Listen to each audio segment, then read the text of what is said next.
त्वमेव माता च पिता त्वमेव, त्वमेव बन्धु च सखा त्वमेव, त्वमेव विद्या द्रविणं त्वमेव, त्वमेव सर्वं मम देव देव, त्वमेव सर्वं मम देव देव, त्वमेव सर्वं मम देव देव। बोलिए सियावर रामचंद्र महाराज जी की जय। सतगुरु सर्वश्री आशुतोष महाराज जी की जय। सच्चे दरबार की जय। सज्जनों, ये महाराज जी की कृपा ही है कि हमें सत्संग प्राप्त हो पाता है, हम प्रेरणा ले पाते हैं जिससे कि हम इस मार्ग पर सफल हो सके। आप देखें, संसार में भी एक व्यक्ति जब चलता है तो सफल होने के लिए ही चलता है। ठीक इसी प्रकार से एक साधक भी जब इस मार्ग पर चलता है तो सफल होने के लिए ही चलता है। और शायद इसीलिए हम एक लंबी श्रृंखला से, एक लंबे संघर्ष से गुजरना स्वीकार भी करते हैं। लेकिन इस श्रृंखला से गुजरते हुए, इन संघर्षों को करते हुए हमारे साथ क्या हुआ, इससे कहीं ज़्यादा महत्व इस बात का हुआ करता है कि हमारी उन संघर्षों में प्रतिक्रिया क्या हो रही। A philosopher says that a man's character is not judged by his actions but by his reactions. संसार में भी आपके आज का डिसीजन आपका फ्यूचर डिसाइड करता है। ठीक इसी प्रकार से एक साधक आज जैसी प्रतिक्रिया दे रहा है, निश्चित ही उसके अनुसार ही उसका आध्यात्मिक कल निश्चित होता है, निर्धारित किया जाता है। और ये केवल हमारे साथ नहीं होता, हर युग में हर भक्त के साथ यही हुआ करता है। एक साधक भक्त केवल अपनी प्रतिक्रिया के कारण ही कहलाता है और बनता भी है। How you are going to react in a situation, that's the most important thing. और इस बात का प्रमाण, इस बात का उदाहरण कि प्रतिक्रिया का महत्व कितना होता है, यदि हमें जानना है तो हम महाभारत और रामायण जैसे ग्रंथों से ले सकते हैं। यदि आप इन दोनों ग्रंथों को देखें, महाभारत और रामायण, दोनों की पृष्ठभूमि में पारिवारिक कलह है, संघर्ष है, राज्य को लेकर, सिंहासन को लेकर, अधिकार को लेकर, सत्ता को लेकर। लेकिन दोनों में भिन्नता क्या है कि त्रेता का वह पारिवारिक कलह महाभारत नहीं बना। कारण क्योंकि त्रेता में भरत की प्रतिक्रिया दुर्योधन की प्रतिक्रिया से बहुत भिन्न रही थी। इतनी हैरानी वाली बात है कि केवल भरत की प्रतिक्रिया के कारण पूरी की पूरी कहानी ही बदल जाती है, पूरी की पूरी कहानी ही पलट जाती है। ये भरत की प्रतिक्रिया ही थी जिसके कारण से कैकई और मंथरा की सारी राजनीतिक चाल ऐसे ध्वस्त हो गई जैसे एक ऊंची बनी बिल्डिंग की आप पहली इमारत को खींच लें। ये भरत की प्रतिक्रिया ही थी जिसकी वजह से जो त्याग की कहानी हम सुनते हैं वो भूख की कहानी बन सकती थी। ये भरत की प्रतिक्रिया ही थी सज्जनों, जो मैं मेरे की कहानी बन सकती थी वो तुम और तुम्हारे की कहानी बन गई। और सबसे बड़ी बात, क्यों भरत का यह त्याग हमारे इतिहास में और भी उभर कर आता है, क्यों ये भरत का यह त्याग हमें और भी प्रेरित कर जाता है, क्योंकि जिन सिचुएशंस में उन्होंने वो त्याग किया वो अपने आप में बहुत ही विलक्षण, बहुत ही यूनिक और बहुत ही सुंदर थी। सबसे पहली सिचुएशन यह थी कि बहुत बार आपके साथ ऐसी सिचुएशन होती है कि जब परिस्थितियाँ प्रतिकूल हों तो आपको चीज़ें छोड़नी पड़ती हैं और आप छोड़ भी देते हैं क्योंकि आपके पास कोई ऑप्शन नहीं होता। लेकिन भरत का यह त्याग केवल परिस्थिति की प्रतिकूलता के कारण नहीं था। वो चाहते तो बहुत आसानी से राज्य को स्वीकार कर सकते थे, क्योंकि ना ही राज्य के मांगने में, ना ही श्री राम के वन को जाने में और ना ही दशरथ के देहांत में, महाराज दशरथ की मृत्यु में किसी में भी उनकी कोई भागीदारी नहीं थी। वो चाहते बहुत आसानी से राज्य को स्वीकार कर सकते थे क्योंकि परिस्थितियां उनके अनुकूल ही थीं। लेकिन फिर भी परिस्थितियों के अनुकूल होने के बावजूद भी वो राज्य का त्याग करते हैं श्री राम के लिए। दूसरी सिचुएशन, कभी भी श्री राम ने भरत जी को ये त्याग करने के लिए नहीं कहा था। कभी भी यह बात नहीं कही थी कि एक दिन ऐसा आएगा भरत जब तुम्हें मुझ में और राज्य में एक का चुनाव करना पड़ेगा, तब तुम मुझे चुनना। भरत को ये बात कभी भी श्री राम ने नहीं कही थी। बिना कहे भरत ये त्याग करते हैं। तीसरी बात, श्री राम के लिए भरत ने ये त्याग श्री राम की अनुपस्थिति में किया था। श्री राम वहाँ पर नहीं थे।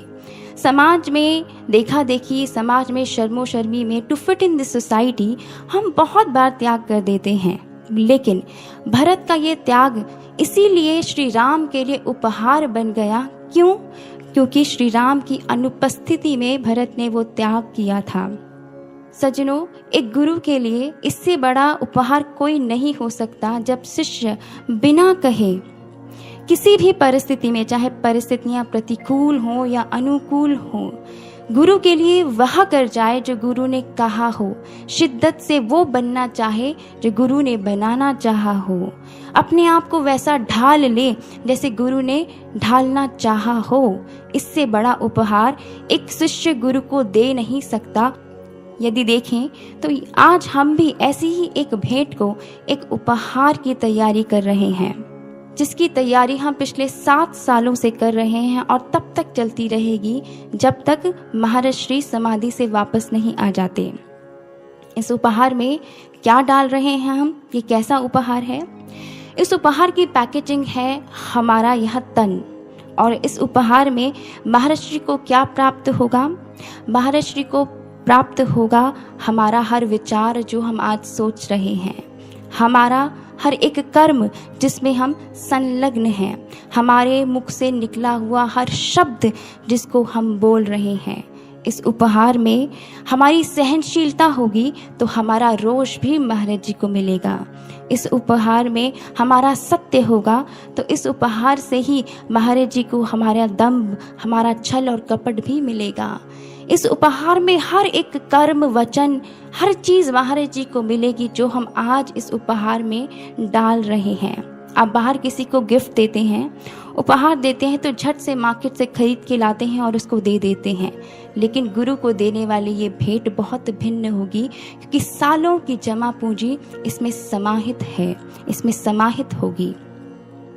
सज्जनों, आज हमारी सिचुएशन मोर और लेस वैसी ही है जैसे आपने बहुत बार अपने स्कूल में एक्सपीरियंस की होगी। बहुत बार टीचर पढ़ाते पढ़ाते एकदम से क्लास से बाहर निकल जाते हैं इतनी देर में कि बच्चे ये समझ आए कि टीचर कहाँ जा रहे हैं, कितनी देर में वापस आएंगे और किस कार्य से जा रहे हैं।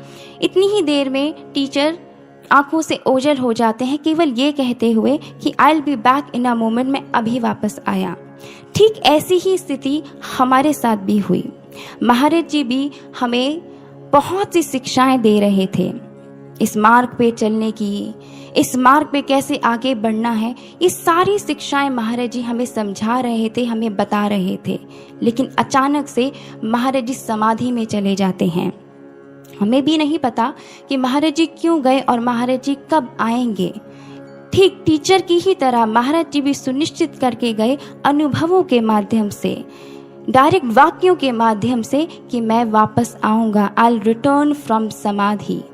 ऐसे में जब ऐसी सिचुएशन होती है क्लास में तो क्या होता है कि हर एक बच्चा शुरू में तो बड़ी शांति से बैठा रहता है, थोड़ी देर तो बैठता है, लेकिन धीरे धीरे जितना जितना समय आगे बढ़ता है वो अपने रियल बिहेवियर पर उतर आता है, जो उसकी वास्तविकता है उस पर उतर आता है। ठीक इसी प्रकार से जब महाराज जी समाधि में गए तो हमारे अंदर की ठगी छिपी प्रवृत्तियां, गुण अवगुण सब कुछ प्रकट होने लगे। हम उनके अनुसार ही व्यवहार करने लगे। ऐसे में उत्तम व्यवहार क्या है, हमें क्या करना चाहिए, एक शिष्य का व्यवहार कैसा होना चाहिए, आइए इसको समझते हैं। और इसको समझने के लिए हम इस उदाहरण की और गहराई में जाएंगे। इस गहराई में जाते हुए हम कुछ प्रतीकों का प्रयोग करेंगे, जिसमें टीचर का अर्थ है गुरु, जिसमें स्टूडेंट का अर्थ है साधक, जिसमें परिधि अर्थात क्लास का अर्थ है परिधि, जो गुरु ने आपके लिए डिसाइड की है, जो गुरु ने आपके लिए निर्धारित की है। परिधि आज्ञा की, परिधि नियम की, परिधि संस्थान की। अब क्या होता है कि जैसे ही टीचर क्लास से बाहर जाता है, हर एक बच्चा अपने अपने अनुसार व्यवहार करता है। उन स्टूडेंट्स का क्या बिहेवियर रहता है, कैसी प्रतिक्रियाएं होती हैं, उसके आधार पे हम 3 ग्रेड्स बनाते हैं, ग्रेड सी, ग्रेड बी और ग्रेड ए। सबसे पहले बात करते हैं ग्रेड सी स्टूडेंट्स की। ग्रेड सी स्टूडेंट्स वह स्टूडेंट्स होते हैं जो टीचर के बाहर जाते ही जिनका ध्यान भी क्लास से बाहर चला जाता है, क्योंकि जहाँ मन है वहाँ गति होती है। तो उनका ध्यान, उनका मन क्लास में होने वाली गतिविधियों से कहीं ज़्यादा क्लास से बाहर होने वाली गतिविधियों में हुआ करता है। जैसे गति वैसा मन, और जहाँ पे मन जाता है वहीं की चीज़ें अच्छी भी लगने लग जाती हैं। तो क्या होता है, धीरे धीरे इनके मन में असहजता पैदा हो जाती है। जो क्लास में लगाए गए नियम हैं उसमें बंध नहीं पाते। क्लास में लगाए गए नियम माने कि आपको जो पोजीशन दी गई है, जो सीट अलॉट है, आप उसमें बैठे रहिए। आपको जो काम दिया गया है आप उसको करते रहिए। क्लास में जो शांति बनी हुई है आप उसमें योगदान दीजिए। ये सारे नियम जब लगाए जाते हैं, लेकिन साथ ही साथ जब धैर्य कम होने लगता है तो इन नियमों से अपना सामंजस्य बिठा नहीं पाते हैं, और जैसे ही धैर्य टूटता है वैसे ही वह क्लास से बाहर चले जाते हैं।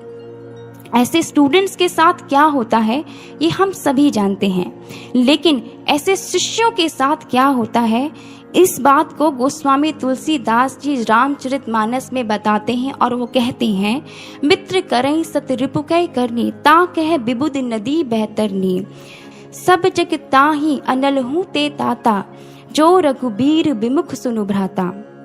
गोस्वामी जी कहते हैं कि जो रघुबीर के विमुख हो जाता है, जो गुरु का त्याग कर देता है, जो गुरु से विमुख हो जाता है, उसकी स्थिति क्या होती है।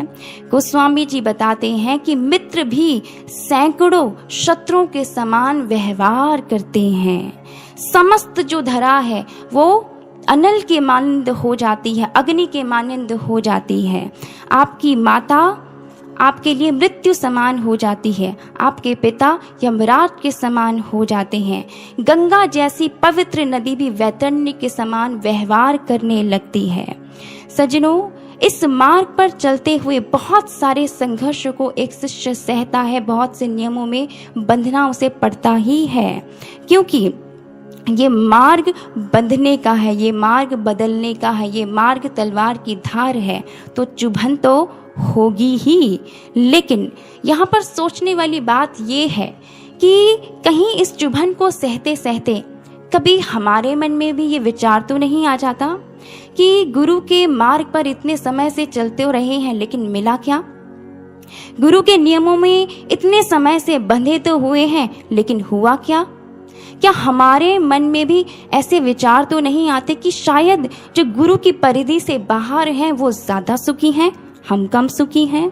यदि ऐसे विचार आ रहे हैं तो कहीं हम ऐसी नदी में तो परिवर्तित नहीं हो रहे, वो नदी जो ऊपर तक राग और द्वेष से भरी हुई है, लबालब भरी हुई है, और परिस्थिति का एक झटका लगा और वो नदी जैसे अपने सारे बांधों को तोड़कर बह जाती है, वैसे ही कहीं हम भी गुरु की उस परिधि से बाहर तो नहीं निकल जाएंगे।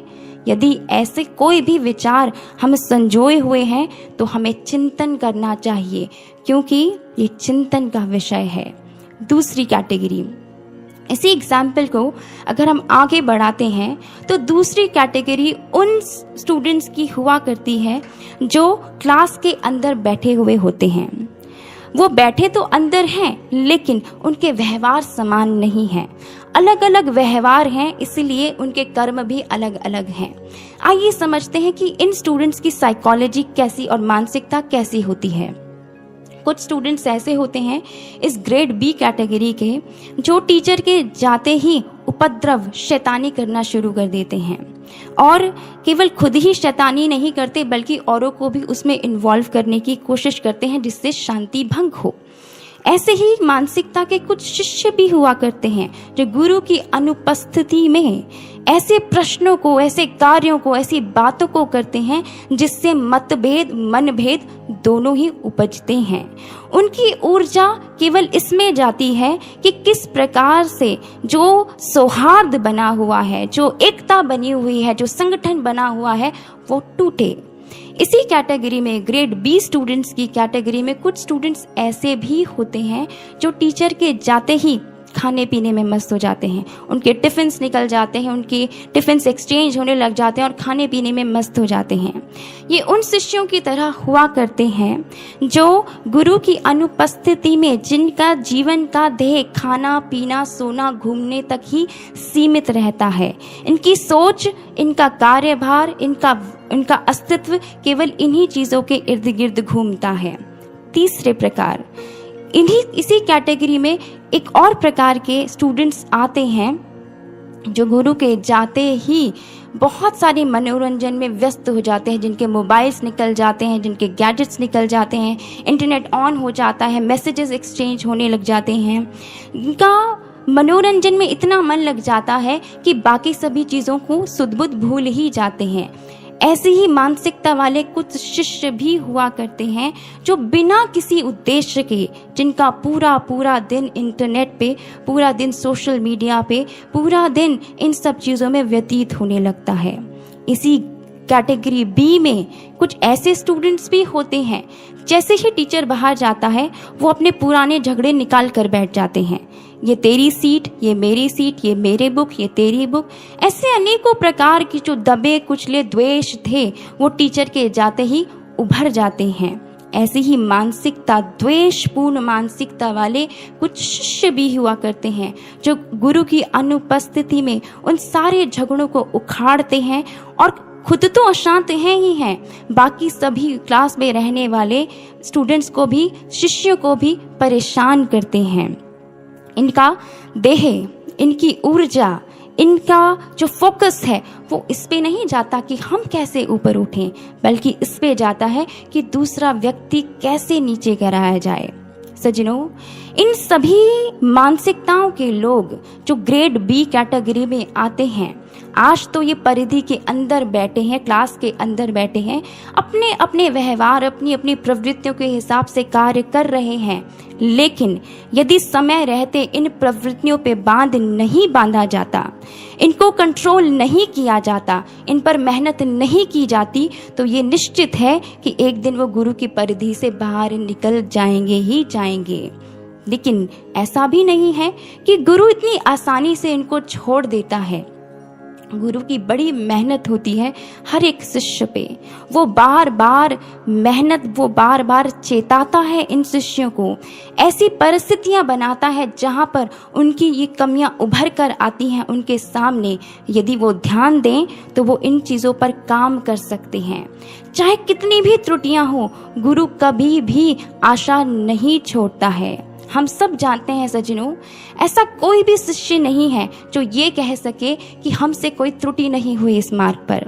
ऐसा कोई शिष्य नहीं है जो ये कह सके कि हमसे कोई त्रुटि नहीं हो रही है इस मार्ग पर।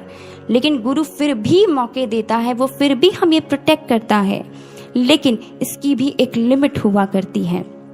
गुरु भी आपको तभी तक मदद कर सकता है जब तक आप स्वयं ये बात स्वीकार तो करें कि मुझ में कोई कमी है। जो प्रयासरत है वही शिष्य है, जो करता रहता है, जो मेहनत करता है, जो स्वयं का आंकलन करता है, वही शिष्य है। इसीलिए कहा God helps those who help themselves. जो खुद की मदद करना जानते हैं, गुरु भी उनकी ही मदद कर सकता है। लेकिन बहुत बार ऐसा होता है कि एक शिष्य केवल शिष्य भर दिखना चाहता है, वो इसी में खुश है और इसी की आड़ में उसके अंदर कोई प्रयास नहीं होता खुद को बदलने का, कोई मंशा नहीं होती, कोई दुख नहीं होता कि मैं ऐसा क्यों हूँ और मैं वैसा क्यों नहीं हूँ जैसा गुरु बनाना चाहता है। उनके अंदर ना ही कोई ग्लानि होती है, उनके अंदर ना ही कोई असहजता होती है, ना ही चिंतन होता है और ना ही किसी प्रकार की चिंता होती है। जीवन में बस एक शिष्य बने रहना ही उनके जीवन का उद्देश्य होता है।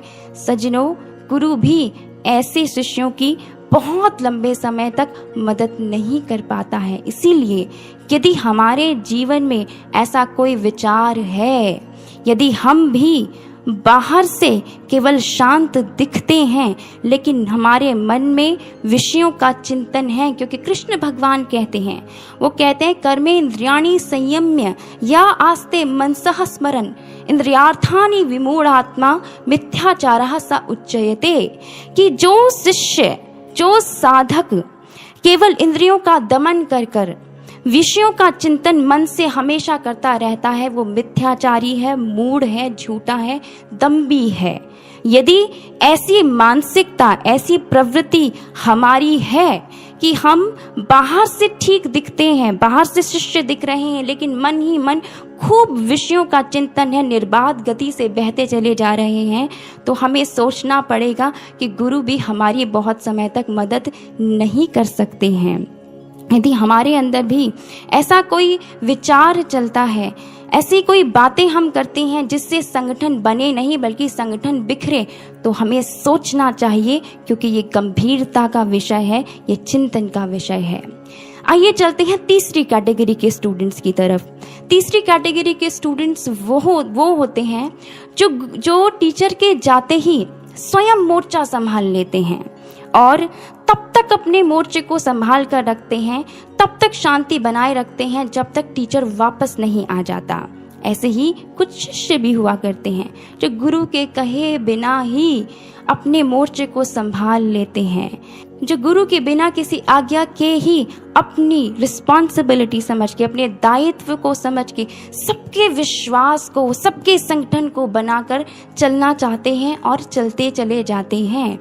ऐसे में उनका केवल एक ही ध्येय होता है कि जब तक गुरु वापस आए तब तक गुरु को ये संगठन ऐसे का ऐसा ही मिले।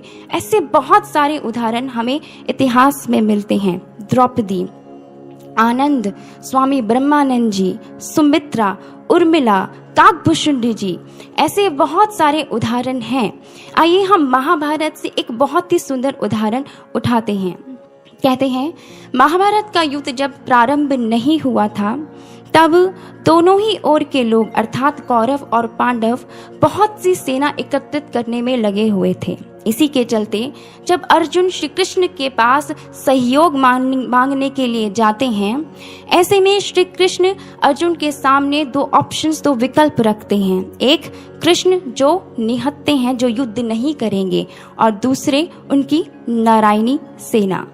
अर्जुन बिना सोचे जब कृष्ण को गुरु रूप में स्वीकार करते हैं, उनका चयन करते हैं, तो पूरे समाज में राजनीतिक दृष्टि से इस निर्णय की बहुत प्रकार से निंदा की जाती है, भर्त्सना की जाती है। द्रौपदी ऐसे में एक उत्तम शिष्य की तरह सामने आती हैं और ना ही केवल अर्जुन को संबल देती हैं बल्कि सभी पांडवों को और सभी पक्षों को इस बात को समझाती हैं कि कैसे इतिहास में बार बार श्री कृष्ण ने किसी भी परिस्थिति के विपरीत जाकर भी पांडवों का साथ दिया है और वो सबका विश्वास फिर से श्री कृष्ण पर बनाती हैं। सज्जनों, ये शिष्य वो होते हैं जो शायद आपको नहीं दिखें, शायद वो आगे नहीं आए, आप उनके नाम भी नहीं जानते हो। वो अपने घरों में बैठे अपने घर के लोगों का विश्वास उनके अंदर, उनके बीच में ऐसी चर्चा कर रहे होते हैं, गुरु की चर्चा कर रहे होते हैं और उनके विश्वास को दृढ़ कर रहे होते हैं। कोई अपने स्कूल में बैठा हुआ गुरु की चर्चा कर रहा है, कोई अपनी जॉब पे जाके चर्चा कर रहा है। ये लोग ज़रूरी नहीं है कि आपको हाईलाइटेड हों और ये आपको दिखें, लेकिन ये अपने कार्य को करते रहते हैं, अपना विश्वास भी दृढ़ करते हैं और साथ ही साथ अपने आसपास वालों के सबके विश्वास को और बनाते चले जाते हैं, क्योंकि ये जानते हैं कि जितनी ज़रूरत दूसरे के विश्वास को गुरु पर बनाने की है, उतनी ही ज़रूरत अपने विश्वास को बढ़ाने की भी है। क्योंकि इनको ये बात याद रहती है, खुद को निखारो, खुद को संवारो, करो साधना ये ही समझा रहा हूँ, प्रतीक्षा के संग संग स्वनिर्माण कर लो, संदेशा ये तुम तक पहुँचा रहा हूँ। जैसे ग्रेड ए स्टूडेंट्स की एक आँख, एक नज़र दरवाजे पर होती है कि कब टीचर वापस आएगा, लेकिन उसका मन, उसका वचन, उसका कर्म उसकी कॉपी पर होता है कि जो गुरु ने पढ़ाया है, जो टीचर ने पढ़ाया है, उसकी रिवीजन भी करते रहते हैं। क्यों? क्योंकि ये स्टूडेंट्स जानते हैं कि जब टीचर वापस आएंगे तो सबसे पहले तो क्लास में बनी हुई शांति को देखकर बहुत प्रसन्न होंगे, लेकिन दूसरे ही क्षण ये भी ज़रूर पूछेंगे कि हम कहाँ थे, where were we, हम क्या पढ़ रहे थे। ऐसे में यदि स्टूडेंट्स अपने बैग्स में रखी हुई कॉपी को निकालें और अपने पेजेस को फ्लिप करें और ये देखना चाहें कि अच्छा हम क्या पढ़ रहे थे, तो ऐसे में टीचर खुश नहीं होते, नाराज़ हो जाते हैं और शायद ये कह जाते हैं कि you have wasted your time, तुमने अपने टाइम का, अपने समय का प्रयोग नहीं किया। ठीक इसी प्रकार से ये उत्तम शिष्य दूसरों का विश्वास बनाने के साथ साथ स्वयं की भी तैयारी करते रहते हैं, क्योंकि ये जानते हैं कि जब गुरु वापस आएंगे सबसे पहले तो वो देखकर खुश हो जाएंगे कि जैसे मेरे शिष्य थे, जैसे मैं छोड़कर गया था, सब वैसे ही हैं। लेकिन दूसरे ही पल गुरु ये भी ज़रूर पूछेंगे कि तुमने सेवा तो की, लेकिन क्या तुम भीतर से जुड़े? क्या मेरा तारतम्य तुमसे बना या नहीं बना? हमारा गुरु से कितना अलाइनमेंट हुआ है, ये भी अवश्य ही जांचा जाएगा। लेकिन सज्जनों, इन तीनों ही कैटेगरीज की students, category C, category B और कैटेगरी ए, इन तीनों ही प्रकार की जो कैटेगरीज हैं, इनमें जो स्टूडेंट्स आते हैं, ये अपने अपने हिसाब से बिहेव कर रहे हैं और व्यवहार कर रहे हैं। इसमें हम जानते हैं कि सबसे सुंदर जो कैटेगरी है जिसमें हम सब आना चाहते हैं वो है कैटेगरी ए, उत्तम शिष्यों की कैटेगरी। लेकिन इस बात का भी एहसास हम सबको है कि इस कैटेगरी में आना कितना मुश्किल है और अभी तक हम इस कैटेगरी में नहीं पहुंच पाए हैं, अभी तक हम उत्तम शिष्य नहीं बन पाए हैं। लेकिन साथ ही साथ यदि हम ये बात सोचें कि महाराज जी जब ये कह देते हैं बहुत उम्मीदें हैं सतगुरु को, अपनी संतानों से पूर्ण करे जो दी है सेवा उसने अरमानों से, कि जो उम्मीद गुरु ने हमसे लगाई है शायद हमने वो अपने आप से कभी भी नहीं की। जब महाराज जी यह कह देते हैं कि तुम अर्जुन हो मेरे, हनुमान हो तुम, हो आंखों के तारे मेरी जान हो तुम, हमने अपने लिए शायद ये सपना नहीं देखा हो कि हम अर्जुन बनेंगे, हमने नहीं सोचा होगा कि शायद हम हनुमान बनेंगे, लेकिन गुरु ने ये आशा हमसे की है, इनको शब्दों के माध्यम से हमारे सामने प्रकट भी किया है। तो क्यों ना हम एक बार ईमानदार प्रयास तो कर देखें, क्यों ना हम एक बार अपने इन विकारों से, अपनी इन आदतों से, अपनी इन प्रवृत्तियों से ऊपर उठने की कोशिश तो करें, क्यों ना हम वो कर जाएं जो शायद हमसे गुरु चाहते हैं। और सज्जनों, जो गुरु ने कार्य निर्धारित किए हैं, यदि हम आगे आकर उसको नहीं करेंगे तो ये भी निश्चित है कि कोई और उसको करेगा। कभी भी कार्य गुरु का अधूरा नहीं रहता है। हम इतिहास में झांक कर देखें, क्या आपको ऐसा लगता है कि अगर लक्ष्मण श्री राम के साथ में यदि वनवास जाने के लिए तैयार नहीं होते तो क्या श्री राम का कभी वनवास पूरा ही नहीं होता? नहीं, बिल्कुल होता। आपको क्या लगता है कि 18 दिन बाद जो महाभारत का युद्ध हुआ, अगर अर्जुन अपने मोह से बाहर आकर लड़ना स्वीकार नहीं करते तो क्या 18 दिन बाद अधर्म जीत जाता? नहीं। अगर भरत ये कहते कि मैं राज्य नहीं स्वीकार करूंगा, आपका ही राज्य है, तो क्या ऐसा होता कि राम राज्य की धुरी अयोध्या नहीं बनती? बिल्कुल नहीं, फिर भी बनती। हनुमान कह देते कि मैं इतना लंबा समुद्र लांघना नहीं जानता, मैंने कभी नहीं किया है, तो क्या माता सीता जीवन पर्यंत लंका में ही रहती? नहीं।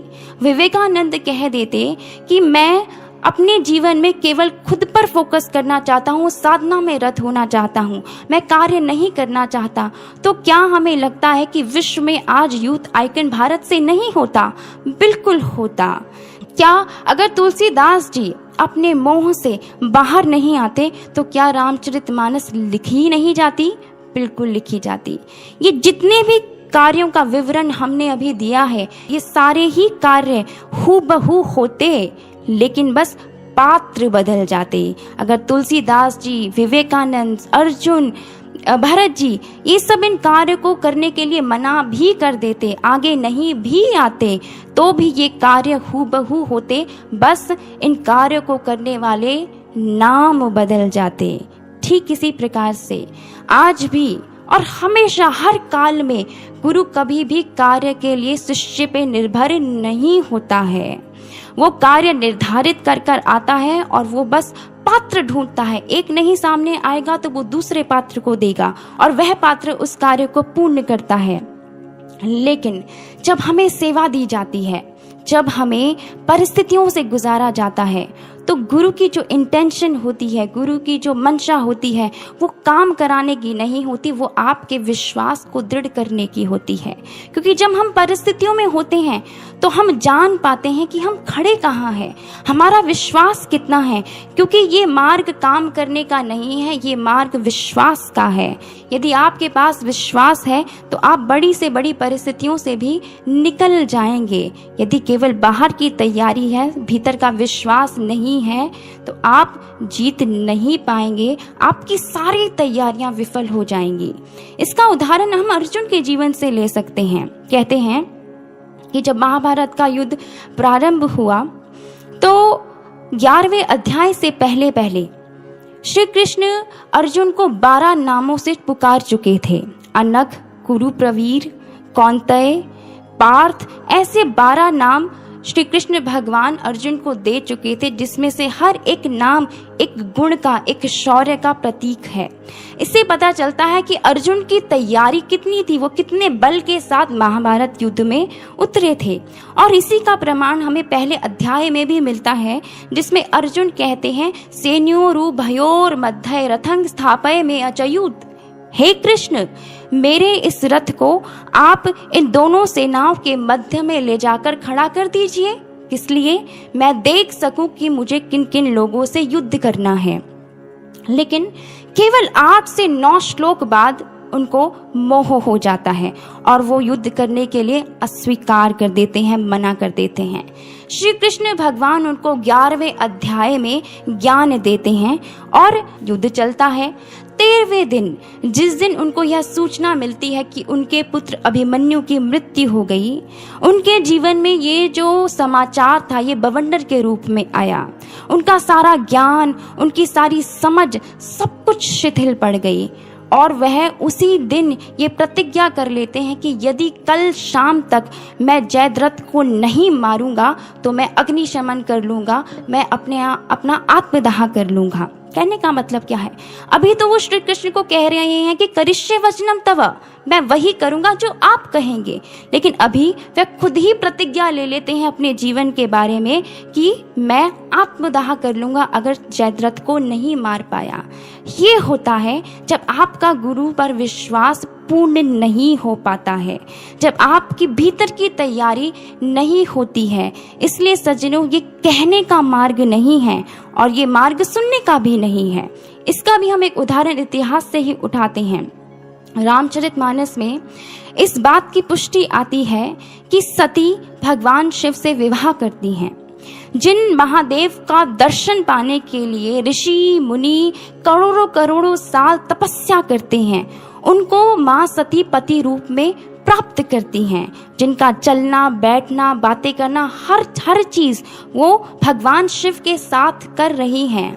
ऐसे ही जब वह श्री राम कथा को सुनने के लिए महर्षि अगस्त्य के आश्रम में जाती हैं तो भगवान शिव उनके साथ हैं। वो पूरी राम कथा को सुनती हैं, पूरी लीलाओं को सुनती हैं। लेकिन जैसे ही आश्रम से बाहर आती हैं तो जिस कथा को सुना है उन्होंने, उसी कथा को जब होते हुए देखती हैं, अर्थात भगवान राम को विलाप करते हुए देखती हैं सीता के विरह में, तो समझ नहीं पाती हैं। सुना है लेकिन समझा नहीं है, विश्वास नहीं है। तो जो देखा, उसको देखने के बाद जो पहला विचार उनके मन में आया वो विश्वास का नहीं था, वो संशय का था। और जब संशय का विचार आया तो जीवन में गुरु को भी खोया और जीवन को भी खोया। इसलिए सज्जनों, जीवन में यदि विश्वास है तो आपकी प्रतिक्रिया भिन्न होती है। प्रतिक्रिया भिन्न होती है तो आपका जीवन भी भिन्न होता है। आप सती के ही उदाहरण से समझ सकते हैं। यदि जीवन में श्री राम को देखकर भगवान शिव के अनुसार यदि उनकी बातों को वो अपने जीवन में अनुसरण करती, जिस प्रकार से वह श्री राम को पूज रहे थे उसी प्रकार से यदि वह भी पूजती तो शायद विश्वास का पहला विचार आता, विश्वास आता तो प्रतिक्रिया भिन्न होती, प्रतिक्रिया भिन्न होती तो आगे का जीवन भी शायद भिन्न होता। इसीलिए गुरु हमें अलग अलग परिस्थिति में डालते हैं। क्यों? क्योंकि हमारे विश्वास की तैयारी हो। ऐसा कभी भी नहीं हो सकता और ना ही इतिहास में कभी हुआ है कि कोई भी शिष्य सिचुएशंस की तैयारी कर सके। हमें लगे कि हम ये भी एक्सपीरियंस कर लें और वो भी एक्सपीरियंस कर लें, और जब हम इतने एक्सपीरियंस हो जाएंगे तो हम इस मार्ग पर आराम से चल लेंगे। नहीं, एक्सपीरियंसेस के साथ साथ आपको विश्वास की तैयारी भी करनी पड़ेगी, क्योंकि सिचुएशन हर बार बदलती है। हर व्यक्ति की, हर जीवन की सिचुएशन अलग होती हैं। इसीलिए हमारा फोकस, हमारा कंसर्न इस पर होना चाहिए कि हमारा हर सिचुएशन में विश्वास बना रहे, क्योंकि ये विश्वास एक छोटा सा शब्द है लेकिन इसकी लौ इतनी प्रगाढ़ है कि बड़े से बड़े अंधेरों से भी आपको खींच के ले जा सकती है। विश्वास क्या है? जब आपको गुरु ने कोई विचार कहा हो, कोई वाक्य कहा हो, लेकिन आप अपने वास्तविक जीवन में उस वाक्य से बिल्कुल ऑपोजिट हर चीज होते हुए देख रहे हैं, जहां पे हर एक परिस्थिति आपको ये सोचने में, आपको ये बिलीव करने में फोर्स कर रही है कि जो गुरु ने कहा है वो सत्य नहीं होगा, जो गुरु ने कहा है वो कभी पूरा नहीं होगा, लेकिन फिर भी आप गुरु के उस वाक्य पे टिके रहते हैं, उसको दोहराते रहते हैं। यही विश्वास है। एक उदाहरण लेते हैं। मान लीजिए एक व्यक्ति है जिसको गुरुदेव ने कहा है कि एक दिन ऐसा आएगा जब तुम बड़े बड़े भोज का, बड़े बड़े लंगरों का आयोजन करोगे, तुम्हारे माध्यम से करोड़ों लोगों की भूख शांत होगी। लेकिन वास्तविकता क्या है उसके जीवन की? उसके जीवन की वास्तविकता ये है कि उसको खुद 4 दिन में एक रोटी नसीब होती है। वो 4 दिन तक रोटी के लिए तरसता है। अब उस भूख में रहते हुए, उस भूख से तड़पते हुए, उसका जो दिन है, उस दिन के हर एक क्षण में यदि वह ये याद रखे कि एक दिन ऐसा आएगा कि मैं करोड़ों लोगों की भूख का शमन करूंगा ही करूंगा, क्योंकि मेरे गुरुदेव ने ये बात कही है, उसका दिन, उसकी रात केवल इसी विचार से शुरू और खत्म हो कि जो गुरु ने कहा है वो एक दिन होगा, चाहे परिस्थितियां कुछ भी हो। ये ही विश्वास है। इस छोटे से शब्द की कितनी शक्ति है और यह कितना बड़ा एक शस्त्र साबित हो सकता है एक शिष्य के लिए। इसको एक कहानी से समझते हैं। बीरबल और अकबर की कहानी। कहते हैं अकबर एक बार अपने राज्य में मुनादी पिटवाते हैं, एक अनाउंसमेंट करते हैं कि एक अमुक नदी में, जिसका पानी बहुत ठंडा था और सर्दी का समय भी था, उन्होंने कहा कि जो पूरी रात उस नदी में खड़ा रहेगा उसको एक बहुत बड़ा इनाम दिया जाएगा। कोई आगे नहीं आता, क्योंकि वहां पे खड़े होने का मतलब है मृत्यु को आमंत्रण देना। लेकिन एक व्यक्ति सामने आता है, क्योंकि वह बहुत गरीब था, उसको पैसों की बहुत ज्यादा आवश्यकता थी। वो सामने आता और कहता है, राजन मैं स्वीकार करता हूँ। पूरी रात वो खड़ा रहता है। जब सुबह होती है और वह राज दरबार में अपने इनाम को लेने के लिए पहुंचता है तो अकबर कहते हैं कि इनाम को देने से पहले मैं तुमसे एक प्रश्न पूछना चाहता हूँ। कौन सा प्रश्न? कि यह कार्य बहुत ही मुश्किल है, तुम किस तरह से पूरी रात इतने शीत जल में खड़े रहे, ऊपर से इतनी सर्दी थी, तुमने कैसे इसको सहा? तब वह व्यक्ति कहता है, राजन आपके दरबार में, आपके महल में दूर आले में एक छोटा सा दिया टिमटिमा रहा था। मैंने बस अपनी आंख उस दिए पे रखी, और जब उस दिए पे रखी तो पता नहीं चला कि कैसे पूरी रात बीत गई और मुझे ठंड का एहसास नहीं हुआ, पानी की ठंड का भी नहीं और मौसम की ठंड का भी नहीं। जैसे ही अकबर ये बात सुनते हैं, उनको लगता है कि ये बात तो ठीक नहीं है, और वह कहते हैं कि देखिए, इसका मतलब ये हुआ कि आपको उस दिए से कहीं ना कहीं ऊष्मा प्राप्त हो रही थी। यह बात ठीक नहीं है, इसीलिए आपको मैं कोई भी इनाम नहीं दूंगा। वह बड़ा मायूस हो जाता है। मायूस जब हो जाता है तो वह राज्य से चला जाता है, राज दरबार से चला जाता है। एक दिन उसका मिलन बीरबल से होता है और वो बीरबल को सारी कहानी सुनाते हैं। बीरबल राजा के पास आते हैं और कहते हैं, राजन, मेरा बड़े दिनों से ये मन है कि मैं आपको अपने हाथ से बना हुआ भोजन खिलाऊं, लेकिन आपके पास इतने शाही रसोइये हैं कि कभी मुझे ये मौका ही नहीं मिला। यदि आपकी आज्ञा हो तो कल क्या मैं ऐसा कर सकता हूँ कि सुबह का नाश्ता मैं आपको कराऊं? अकबर बड़े खुश हो जाते हैं, कहते हैं हाँ हाँ बीरबल, क्यों नहीं। और वह उसी समय अपने सभी रसोइयों को यह बात कह देते हैं कि कल हमारे लिए कोई भोजन नहीं बनेगा। सुबह होती है, अकबर अपने सिंहासन पे बैठ जाते हैं, इंतजार करते हुए कि भोजन अब आएगा और तब आएगा। भोजन है कि आने का नाम ही नहीं ले रहा। अकबर की जो भूख है वो बढ़ती चली जा रही है और कुछ घंटों बाद अकबर उठकर बीरबल के पास ही चले जाते हैं देखने के लिए कि बीरबल भोजन बना भी रहे हैं या नहीं बना रहे हैं। जब पहुंचते हैं तो क्या देखते हैं कि बीरबल ने ऊपर एक हांडी टांगी हुई है और उसके बहुत नीचे जमीन पर एक आग को बिछाया हुआ है, लकड़ियों को लगाया हुआ है जिसमें से आग जल रही है। बीरबल को जब ऐसा करते हुए देखते हैं तो अकबर को बहुत हंसी आती है और वो कहते हैं, बीरबल, ये कैसी बात है, ये कैसी नादानी है? तुम्हें लगता है कि इतनी दूर आग होने पर ये खिचड़ी बन पाएगी?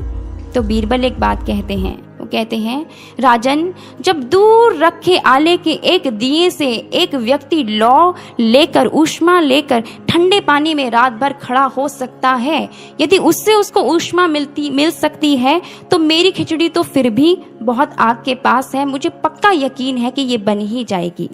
अकबर को सारी बात समझ में आ जाती है और वह उस व्यक्ति को बुलाकर उसके इनाम को दे देते हैं। कहानी बड़ी साधारण है और हमने बहुत बार सुनी भी होगी, लेकिन इसमें सीख बहुत गहरी है।